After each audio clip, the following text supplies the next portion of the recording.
The US dollar has functioned as the principal instrument of American geopolitical leverage for 8 decades.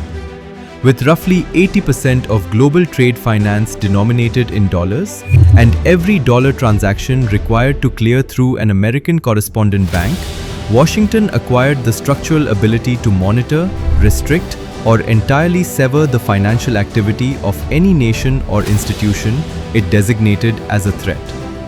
The US currently maintains over 35 active sanctions programs, simultaneously cutting targeted entities off from foreign investment, dollar clearing, and the international banking system. For most of the post-war era, this mechanism operated with near total effectiveness, coercive, precise, and requiring no military deployment. That effectiveness is now being systematically eroded. Iran offers the clearest illustration. Despite being among the most comprehensively sanctioned economies on Earth, Iran generated $43 billion in oil revenue in 2024, made possible through the Chinese yuan and Beijing's cross-border interbank payment system, CIPS. Launched in 2015 as an alternative to the Western-dominated SWIFT network, CIPS processes transactions that never enter US-led banking infrastructure, giving Washington no mechanism to monitor, freeze, or intercept them.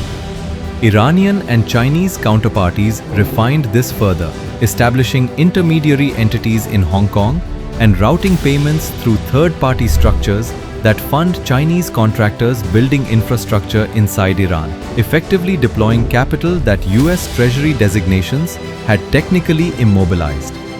Russia adopted the identical framework after 2022 sanctions. Yuan's share of Russia-China bilateral trade rose from 2% before the conflict to over 90% today. The broader trajectory is consistent.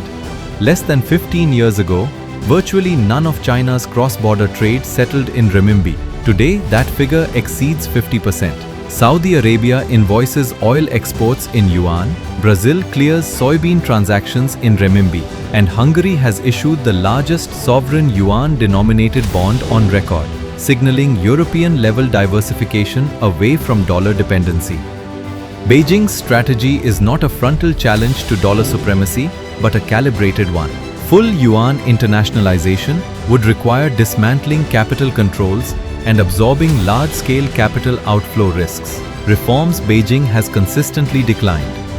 Instead, it is constructing surgical corridors of trade and energy settlement that operate beyond US jurisdictional reach, reinforced by a digital yuan already piloted across 26 cities, enabling direct bilateral settlements without intermediary institutions susceptible to US pressure.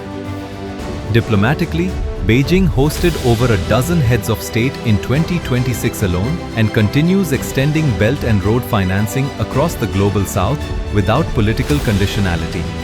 The dollar retains its commanding 80% share of global trade finance against the yuan's 6%, and near-term displacement remains implausible.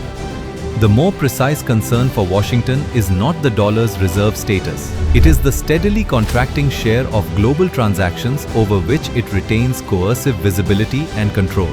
That share is narrowing deliberately, structurally, and with increasing irreversibility.